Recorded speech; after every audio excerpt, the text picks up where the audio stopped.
All right, let's get started. So this is going to be the re-recording of our etomo IMOD tutorial, the one that we recorded during class. Probably was not the easiest to follow along because we ran into some troubleshooting issues, and then I also stepped away from my computer multiple times to answer questions and stuff like that.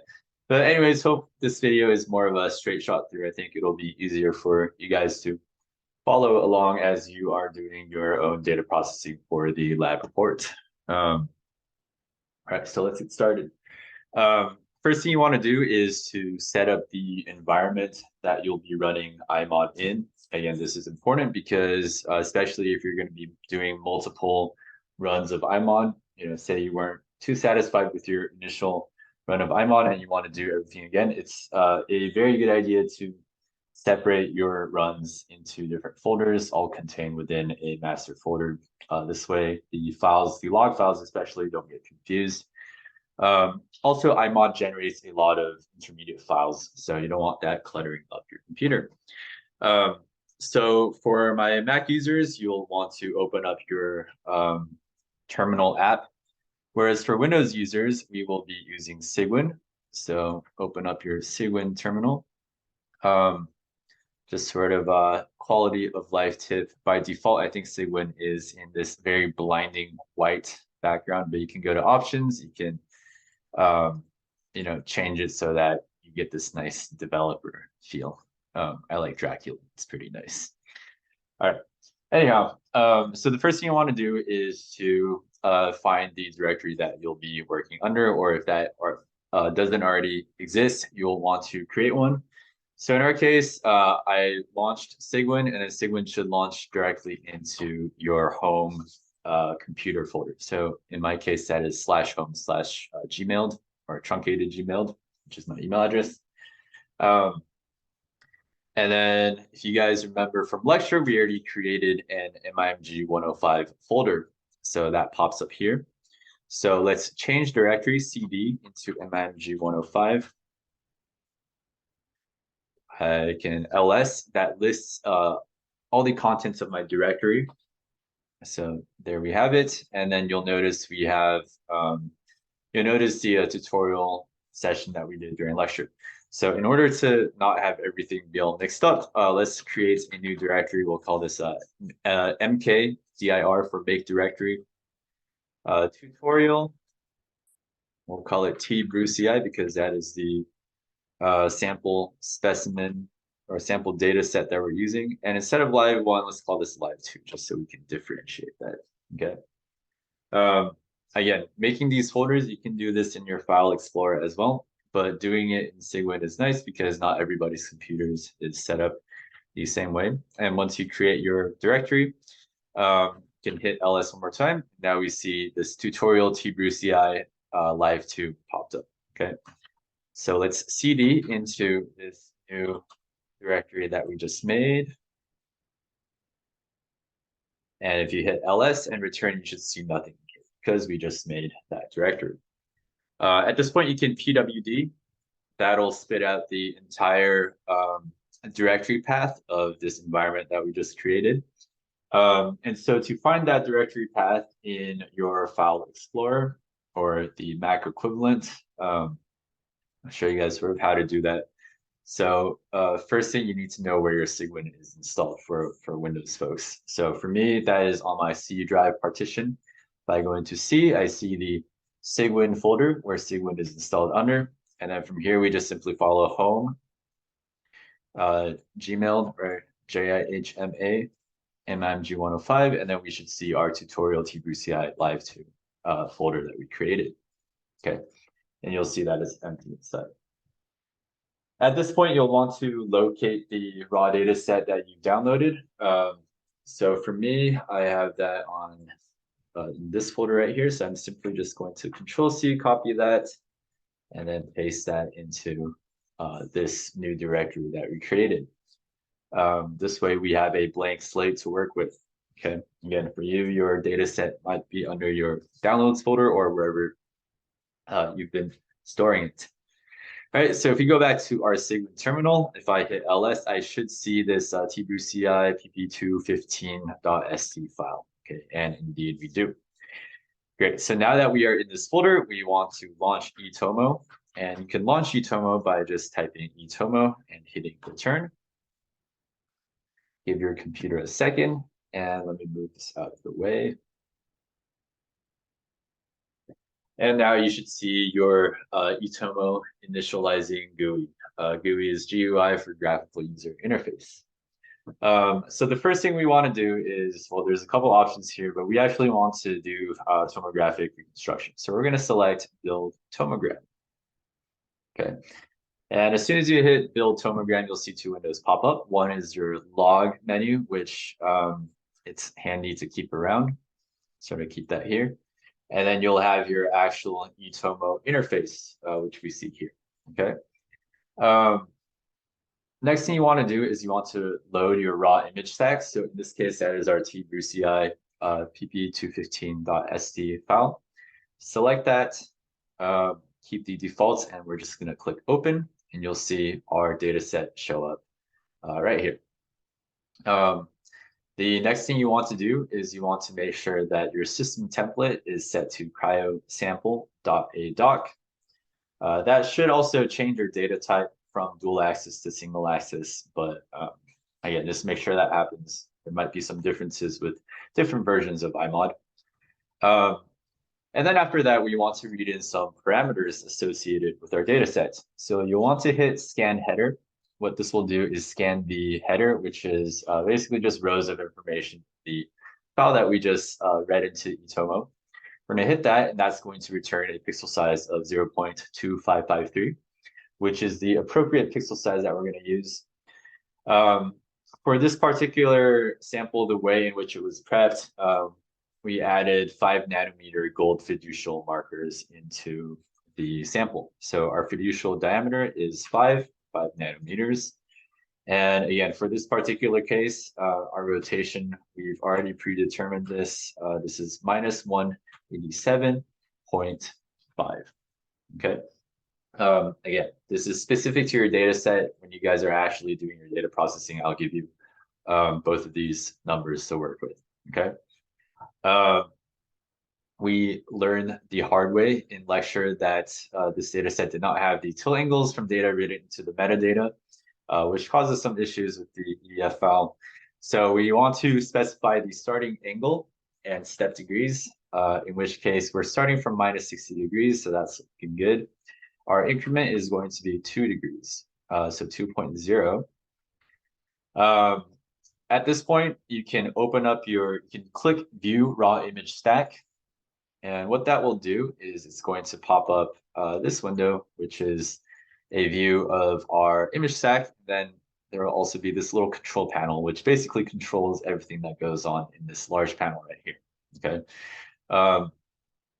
Again, because tomography, if you remember from your lecture information, everything or the raw data basically are these tilt stacks, right? So they're literally a series individual tilt images, TM images that are lined up together to give you your tilt stack. And our end goal is to reconstruct all these individual tilt series into a complete 3D tomogram. So here we have our tilt stack. You'll notice that we start in the middle of our tilt stack at slice 31.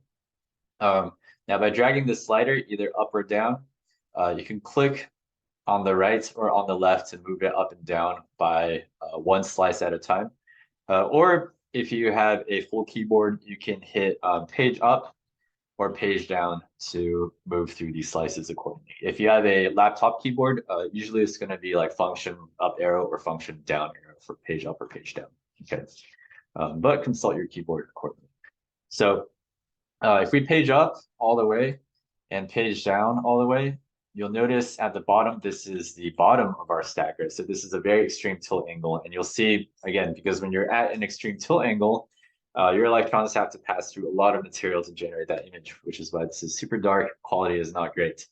As we clip up into the top of our tilt stack, again, same thing happens at the other end.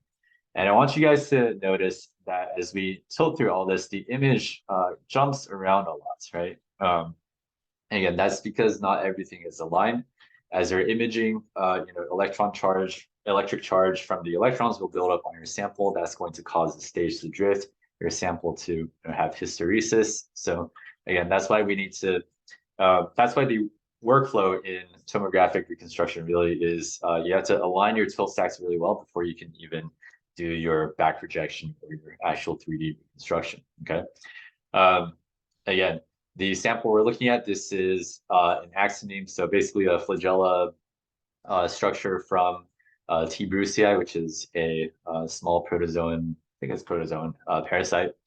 And then these dark spots are the 5 nanometer gold fiducials that we added to our sample so that we can actually have some reference point to track these individual slices. Okay, so again, that's just to show you guys the raw image stack when you guys are done viewing these. So this might be useful when you guys are actually doing your real data set.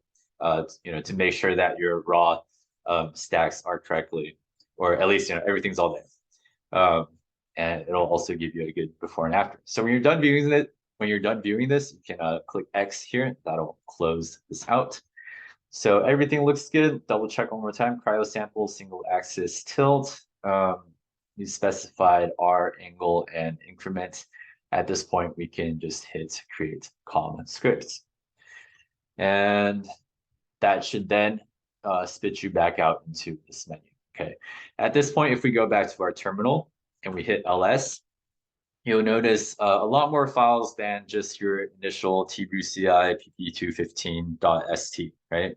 So what create comm scripts did was it created basically all of these other files that are important to, they're basically like log files that keep track of the workflow, okay? So first thing we're gonna do is we're going to click pre-processing. So again, the workflow here is laid out linearly. So we're basically just going to work through each of these steps. So pre-processing, first thing we want to do is we want to find x-rays, right? So these are x-rays that, again, as you're imaging, your detector will sometimes pick up stray x-rays, which are the result of random electronic hits and nucleic interactions from your sample. These x-rays can sort of create really bright or really dark pixels. So we want to filter these out. So we're going to click Find X-rays, again, keeping the default parameters. You'll notice a progress bar up here. Wait for that for a sec to finish. All right, so it found all our X-rays. And then one useful thing to do is to open up our, you can click Show Min Max for raw stack. Give that a sec. And this is the distribution of essentially our max pixel brightness and our minimum pixel brightness per stack, okay? In this case, our data, again, because this is a sample data set, it's already pretty clean. So we don't have any crazy outliers, which would be indicative of stray X-rays. So it's actually looking pretty good. We want to then click Create Fixed Stack, okay? And then let your program run for a bit.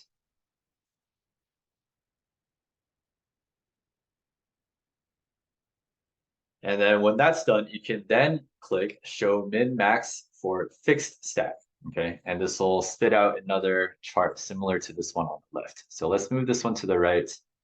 On the left is the uncorrected. On the right is the corrected. So again, because this is a clean data set, not much change, but again, the actual data set that you guys are working with, this could be a useful metric to just, show that you clean up some x-rays.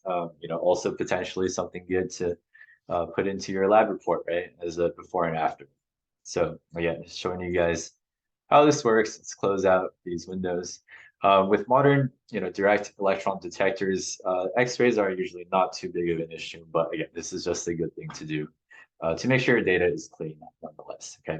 And after we've created, so again, we first found our X-rays, then we created the fixed stack. Now we want to actually click Use our fixed stack, okay? After you click Use your fixed stack, you can hit Done. And at this point, pre-processing turns green, which means we are done with pre-processing. Okay. So next thing is we want to do a coarse alignment of our raw tilt series. Okay. So we are in this coarse alignment menu now, and you want to start by clicking calculate cross correlation. I won't get into the weeds of what that means, but basically, the software is just looking at the transforms of each of the 2D maps, and then using that to calculate the similarity between each of your successive 2D tilt images, and align everything from that afterwards. So after the cross correlation is calculated, we're going to go into new stack, and we're going to hit A, and then we want to bin our coarse aligned image stack to 4. Okay. Yeah, this will just speed things up a bit. We're just trying to create a general alignment, so our by binning it to 4, essentially we're compressing your data. Okay, because we're just doing general alignments, we don't need the highest quality of data that we have. Make sure this reduce size with anti-aliasing filter is checked. Some versions on some OSs might just have different defaults, so make sure this is checked. And then we want to generate our coarse aligned stack. Okay, we're going to wait for that.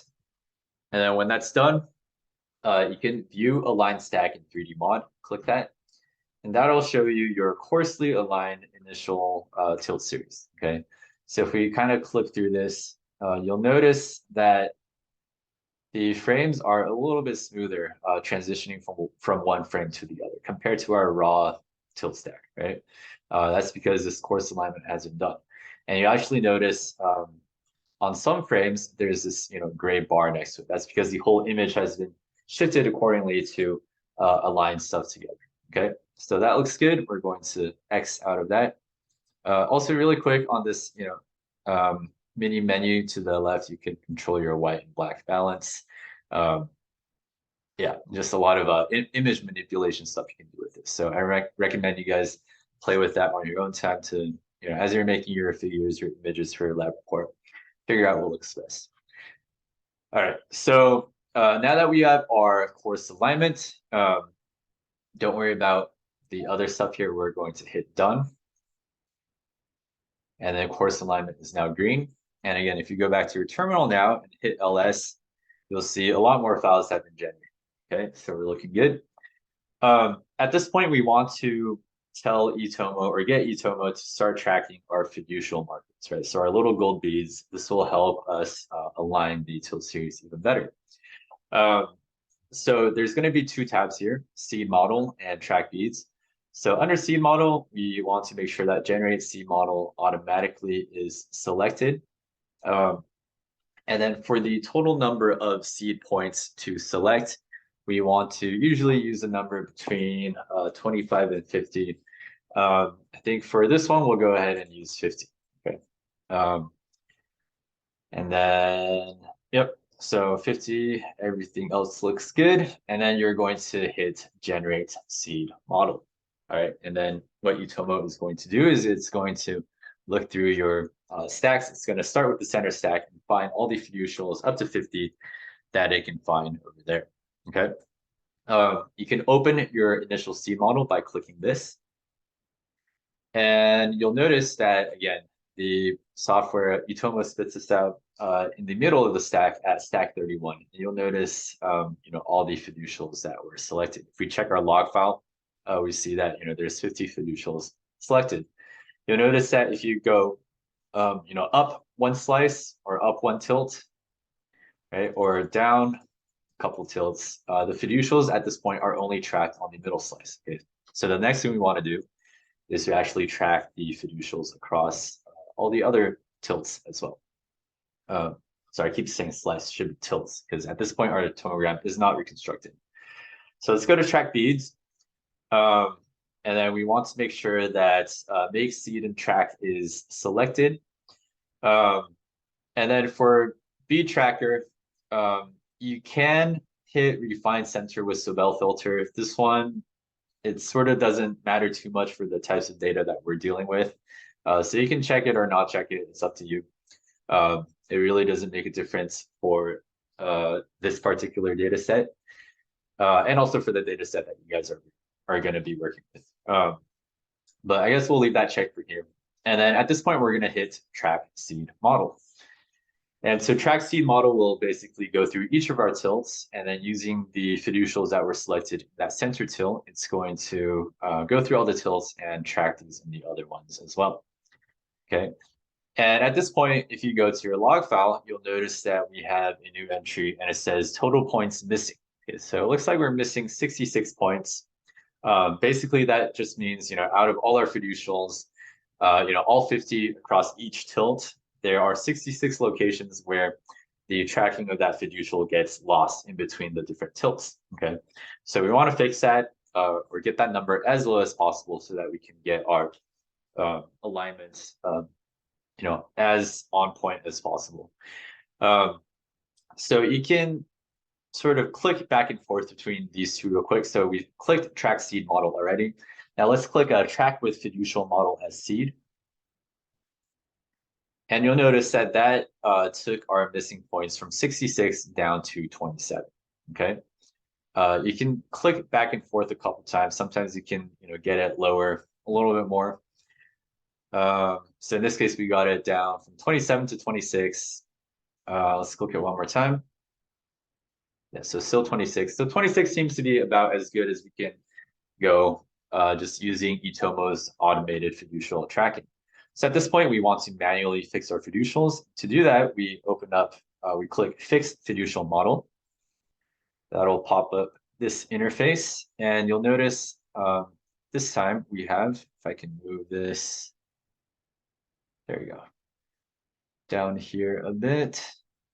So you'll notice three small windows pop up, right? So again, we have our image window, we have our image control panel window, and then we also have this additional bead fixer dialog that pops up, okay? So at this point, there's a couple of important things we need to do. Again, our main objective here is to get this number, which is the total points missing, down to 0 if possible, or if not possible, as close to 0 as possible. Okay, so the first thing you want to do is in the small menu, you want to click on Go to Next Gap. Okay, and I'm going to zoom in a little bit. So you can zoom in and out of the image by using these up and down arrows. Okay, so I'm going to zoom in a bit. If you click this square within a square, that centers on the whatever your active contour is. Okay, so in that case, it is this gap. All right. Let me zoom in a little bit more so you guys can see. And you'll notice that this fiducial is highlighted and that there is an up arrow on top of the fiducial marker. Okay, so that means that the program etomo has identified this fiducial, but it's lost track of that fiducial going in the upward direction in our tilt stack. Okay, so at this point, if you hit page up, you'll notice that in the fiducial, in the tilt above it, that fiducial there, again, the software has lost track of it, so it doesn't know where it is, although we can see it. Okay, and then that yellow one is sort of its best guess. So at this point, again, this is why a 3-button mouse is important. We're going to go in and actually dictate to the software where that fiducial marker is. Okay, notice if I go in the page down direction, so right now I'm paging down, and page down is all right. Right? Green circle means that fiducial is tracked. But yeah, this is our first gap, and it's indicating that in the tilt above it, it's lost track of where that fiducial is. So we go page up, boom. All right, no green contour around the fiducial. You can sort of page up and down a couple times, so sometimes it's not very clear where that fiducial might be. In this case, it is pretty clear, so we're just going to mark this as the fiducial by using the middle mouse button. Okay, so all right, I just marked it like that. On some of these gaps, you'll notice a red circle. The red circle just means that this is, in this case, we're at the end of our stack. Okay, so we're at the top of our stack, or at the very bottom of our stack. That's all that red circle means. So, all right, this one looks good. We are at stack 61. If we go back down to the one that we started in, you'll see that that one is still marked. Okay, so that one looks good. So we fixed that gap. All right. Now we can go to the next gap by clicking go to next gap, or you can also hit spacebar. Okay, that is the hotkey for this. So go to next gap, click this or spacebar. And then so here we have a sort of similar situation, except in this case, the direction in which the fiducial is missing is in the tilt stack below. All right, so we're going to page down. And looks like we don't see anything. All right, I'm paging up right now, going in these slices above it. So this is the guy that we're trying to keep track of, okay? And then it kind of disappears, but I am going to use my best judgment. And again, you can really zoom in here. You can, change the contrast. Sometimes that helps you. I think that fiducial is sort of this dark pixel here. Okay, so I'm going to select that point. Okay. And you can click auto on the control panel to reset your contrast, your white and black settings. All right. So I'm going to go with that one. All right, so that one's done. Now I'm going to go to next gap, again, by hitting spacebar or clicking go to next gap. In this case, we are paging up. And this one, so it looks like we're going from right to left. So I think it's this one right here. Okay, so middle, click that. Spacebar again to the next one, page up. This one is hard to tell, so I'm going to look around, see, all right, this is the guy that we want to track. Disappears here. It's here, so. All right, I think it's the center. Okay, so let's call it that one. All right, and if you misclick, you can use your right mouse, your right mouse button to basically reset where the clicks are going to be. Okay, so I'm clicking the right mouse button now. But again, I want it to be here, so I'm going to click back to here. Okay. All right, go to next gap, going to page up. So this one is pretty obvious. It should just be right here. So next gap. Okay, so in this case, we have two fiducials that are very close to each other. Going to page up.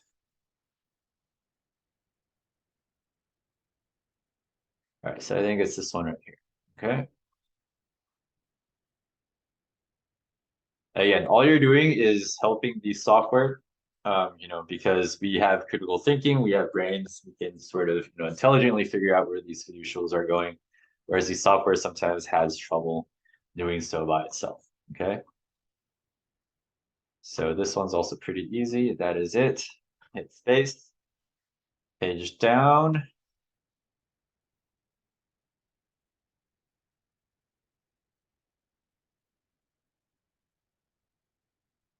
So, okay, we're looking for this guy.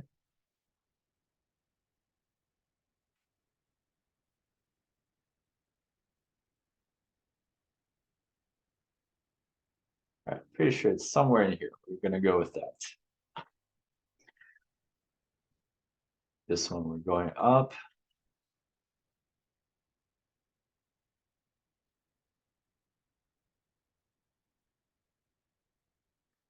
Okay, so this one's a tough case because we have three fiducials that are tracked down here. This one, when we page up, I think it's this spot here, but it is kind of hard to tell. We're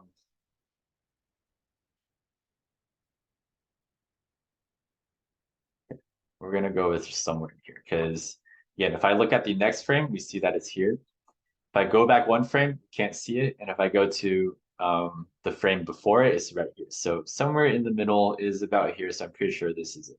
Okay, so we're gonna select that. Again, page up. Okay, so this one, you notice if I page up and page up again, it's missing the points in two consecutive frames or tilts, right? So I think it's right here. Page up appeared again, so I'm going to go to the second successive tilt, select this one again, and now we are good to go. All right, next. Looks like right here. I'm going to kind of blitz through the rest. Oh, actually, this one is a good example of a special case. So in this case, we see a fiducial that's on the very edge of our image boundaries.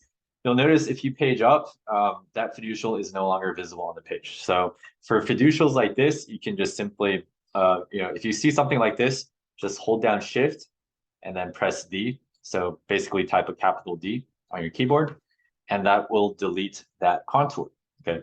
I forgot to mention this, but if you look at our control panel, we started out with 50 fiducials, but now that we deleted one, our contour is now 24 out of 49. Okay. Again, you want usually like 20-ish, at least 30 ideally fiducials to have a good alignment. So we started out with 50. That is more than enough. All right. So we deleted that one. Space bar to go to next. All right, this one's easy. That one, I'm gonna actually blitz through this now. That one, this one, and then next one is gone. So let's delete this one then too. All right. So that one's deleted. Go to the next gap, page up. This one is probably here, but again, this is another one of those like tricky ones. So you can delete this one if you want as well. Okay, deleted. Go to the next one. This one is obvious right there. Next one, page up, right here. Next one, right here. Next one, page up. All right, so this guy, page up. I think it's this one. Yeah, that one. Right here. Right here.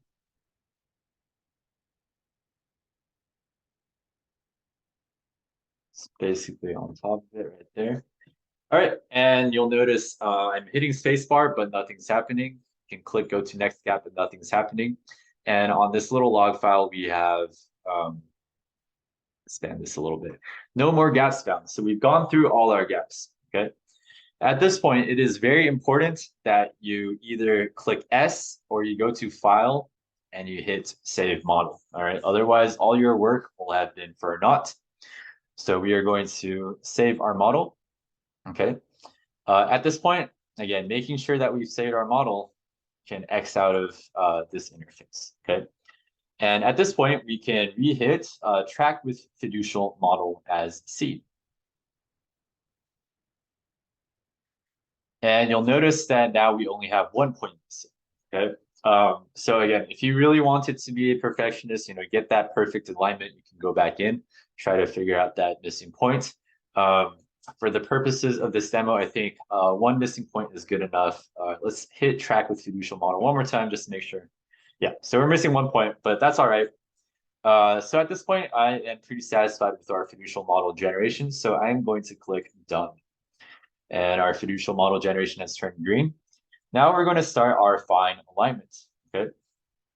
Fine alignment, a couple of things to be aware of. First thing is you want to make sure that this box, analysis of surface angles, that the top statement is checked. All right. So we do not want to sort fiducials into two surfaces for analysis. So make sure that is checked.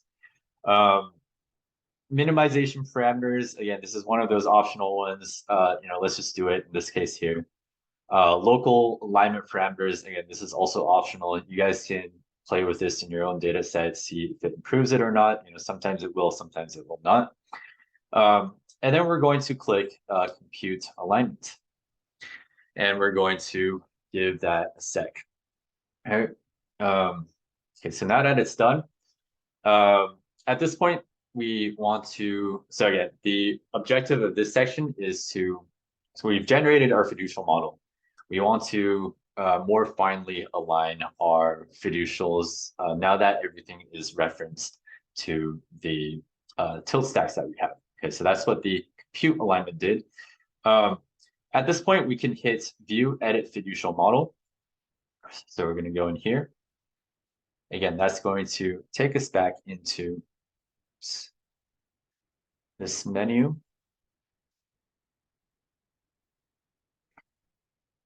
All right. Oh, I forgot to mention something. So after we hit our course alignment, if we go back to get this out of the way.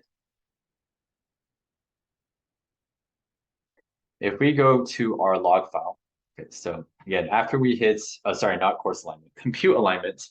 After you hit compute alignment, go to your log file, and then you'll see a couple of statistics pop up. All right, so we'll have a residual error, mean, and standard deviation. And you'll also have a residual error weighted mean, okay? A good ballpark for what we're doing is to shoot for, if you can get this number down to 0.2, that's like gold standard, tomography alignment. I would say acceptable is maybe 0.6. 0.5 is, like better, and then 0.4 is like decent, but if you can get it down to like 0.2 or 0.3, then that's, really, really good. So again, that's where we're at right now. So we want to get that 0.4 a little bit lower. So to do that, now we want to fine tune our fiducial tracking. Okay, so now it's no longer tracking between the tilts, rather, tracking in, I guess, like within the same plane. Okay, so we want to fine tune that a little bit.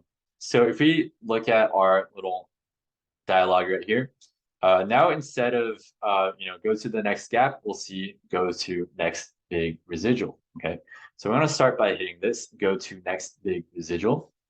And you'll notice this point is highlighted. Again, we can zoom in a little bit, and then, oops, wrong one.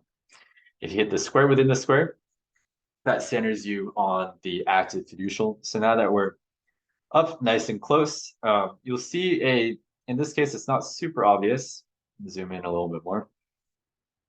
But you'll see the contour where etomo thinks that fiducial should be, and then you'll see this red arrow, which is where it thinks could possibly be a better solution for centering that fiducial. Okay, so again, etomo is not always going to suggest the correct shit, so that's why we want to manually check this. Okay, manually visually check this.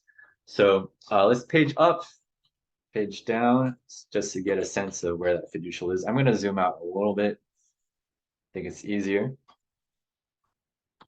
All right, so the hotkey for this one, if you want to accept the red arrow suggestion, if you want to accept etomo's suggestion, is to hit semicolon. But in this case, I don't think that the suggestion is actually better than what it was before. Okay, so you can undo move on the dialog here. That will move it back. Okay, again, semicolon moves it forward or to the suggested. Undo move moves it back. You can also, if you accepted it, you can also hit Shift U to move it back. Okay, so in this case, I like where it is. I'm going to ignore it, and then I'm going to hit apostrophe, or you can also hit move point by go to next big residual to go to the next one. So again, the hotkey for go to next big residual is to hit apostrophe. Okay, so I'm going to hit apostrophe or click this. That goes to this one. Let's check before and after it. Again, in this case, I think it's actually fine where it is. So I'm going to just hit apostrophe again, go to the next one. This one, I also think it's good where it is. Go to the next one. This one's a bit harder to tell. Let's accept it. I think this one is actually better, sort of based on what they told us. You can also use your your right mouse button to fine tune where that point should be. So in this case, I'm going to choose sort of before, sort of between their suggestion and where it was originally. So right there. Okay, hit apostrophe to go to the next big residual. In this case, yeah, that is not better. I think it's somewhere in between. So right there. Apostrophe, next one. This one looks good. Next one. That one is better. So I'm going to keep the semicolon location, hit apostrophe to go to the next one. This one, I like it where it is. So next one. I think that one is fine. So next one. This one is.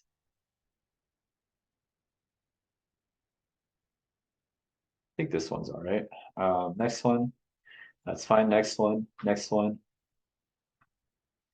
No, it's better how it was. So next one. Nope. Better originally. Next one. Nope. Although let's check page up, page down. Yeah, I think we're fine where we're at. So next, next, next, next. This one is hard to tell again, so let's look before and after. I think it's somewhere in between, so I will use my right mouse button again to sort of fine tune that.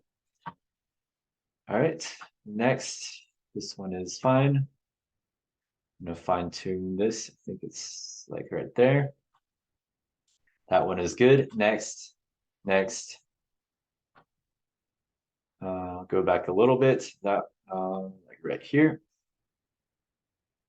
Yeah. Next, next. And that's all. All right. So again, once you're done with your residuals, you'll see no more residuals pop up in the left. Again, really important at this point, either hit S to save or go to File, Save Model. All right. Now our model is saved. We can X out of this. And at this point, we can recompute our alignment.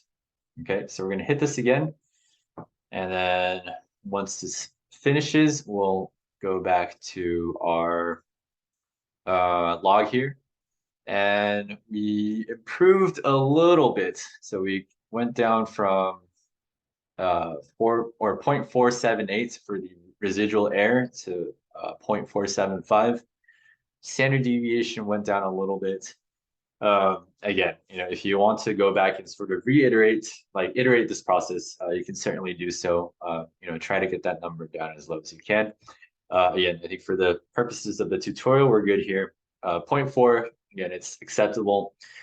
You can also briefly check view residual vectors real quick.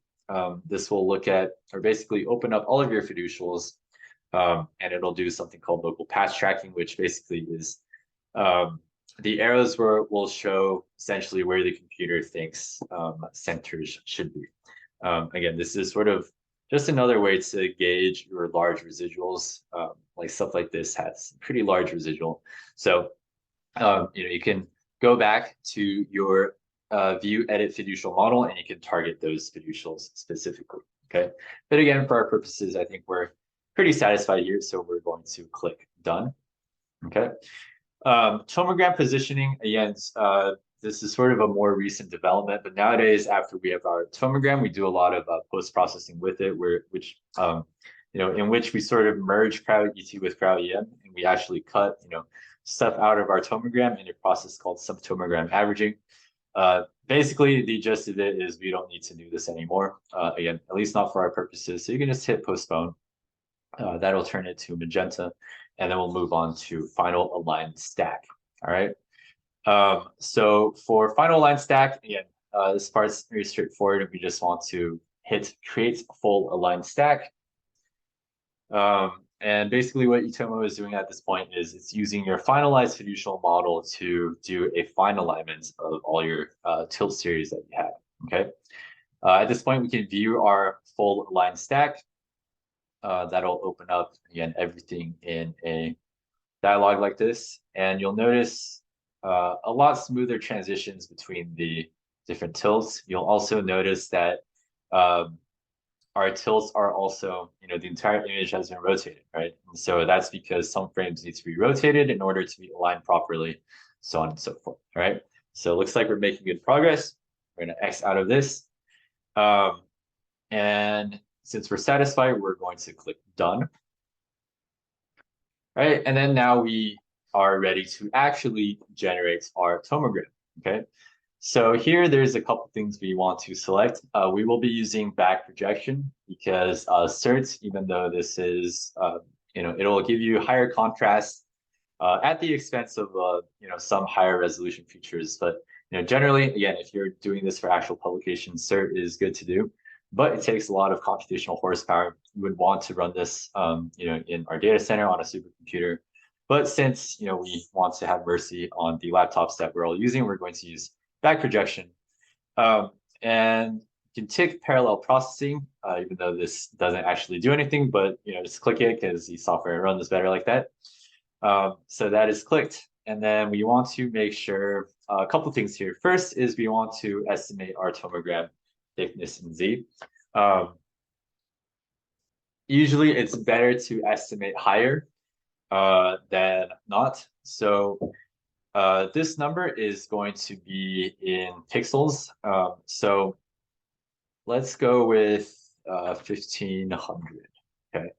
And if you remember our pixel size that we input at the very beginning, it was about 0.25 or so. And I can't mental math, so I will do this on my phone real quick. But if we input 1500 here, 1500 times 0.25-ish is about 375 nanometers, which is, that's sort of what we're targeting for our tomogram thickness, right?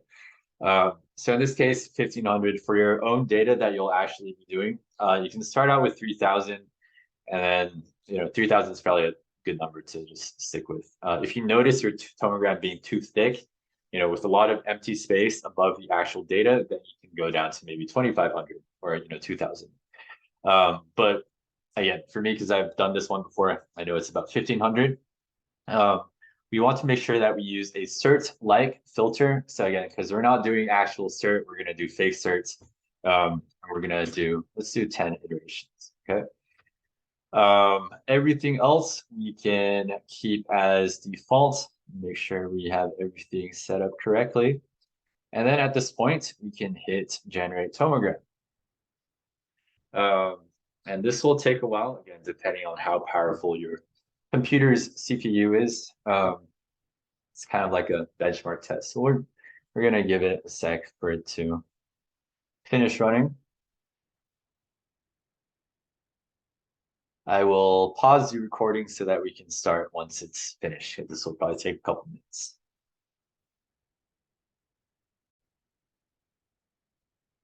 All right, and we are done. So our tomogram finished running, or finished generating.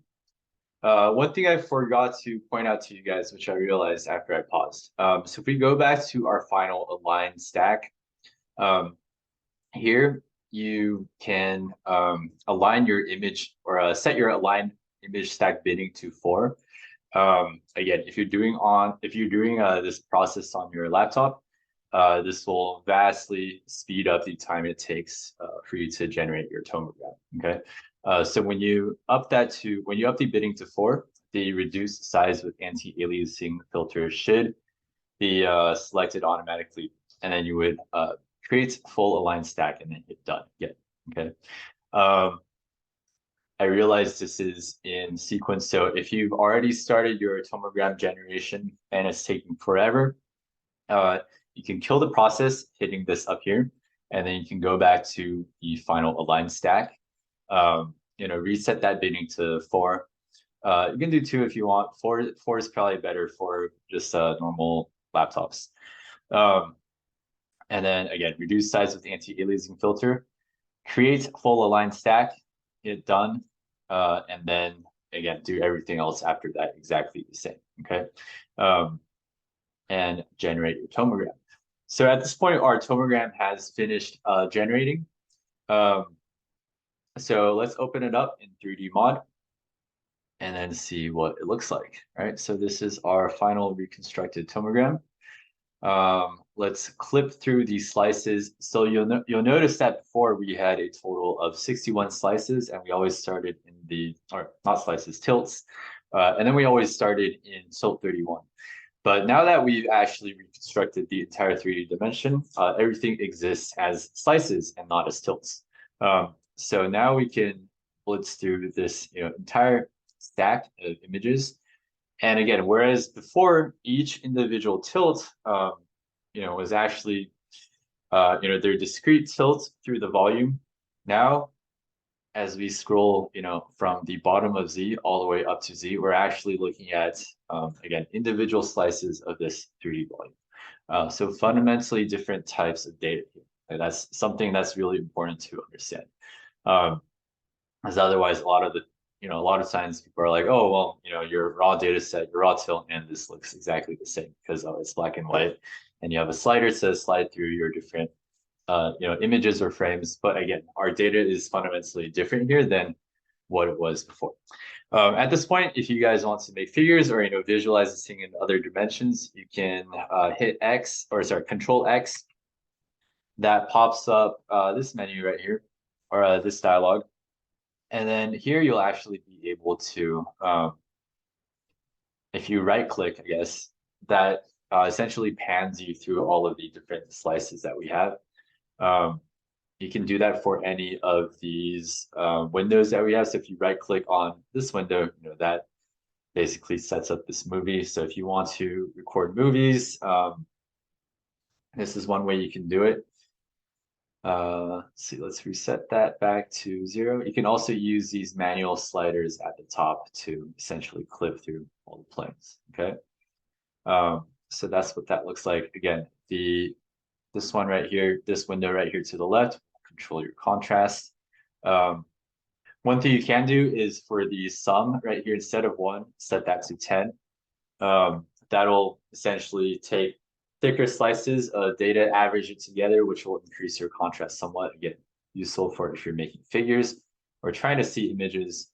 And just very briefly, the biology here. Here we see the axoneme arrangement. You have your central pair of microtubules with the spokes that come off of it, and then you have this outer ring of microtubules. This is your 9+2 arrangement.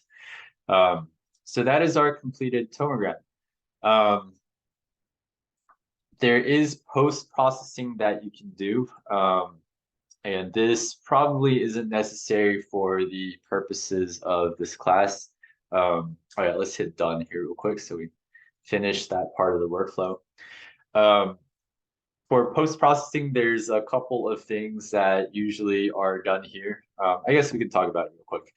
For this particular data set, for reorientation, we've already determined that, or I guess I've already determined that it's going to be rotate around x-axis. Depending on the handedness of your data set, which actually don't even worry about that, but sometimes it'll be swap y and z dimensions. In this case, it is rotate around x-axis. I will tell you guys exactly what it is for the data set that you'll be using for your lab reports. Yeah, and then so let's just trim volume at this point. Essentially what the post-processing does is it gets rid of all the empty space around our tomogram. So our tomogram file size gets reduced just a little bit. More importantly, the bounds are just easier to work with if you want to do any sort of visual analysis in Chimera X, which is another useful software that you can use to visualize this sort of data. Okay. Again, because you guys are not going to be doing large amounts of tomograms, I would recommend skipping the cleanup process. Basically, what the cleanup process does is it deletes a lot of intermediate log files.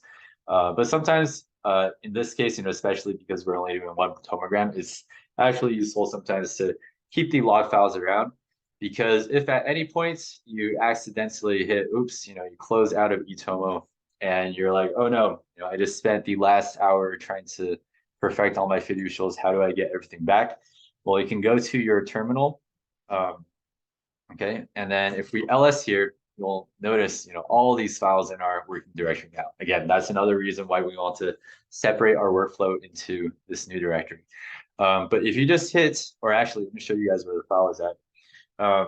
You guys will notice this tbruci pp215.edf file. Okay, so this is basically your etomo session file. That's where your workflow, all the parameters, the metadata associated is stored into.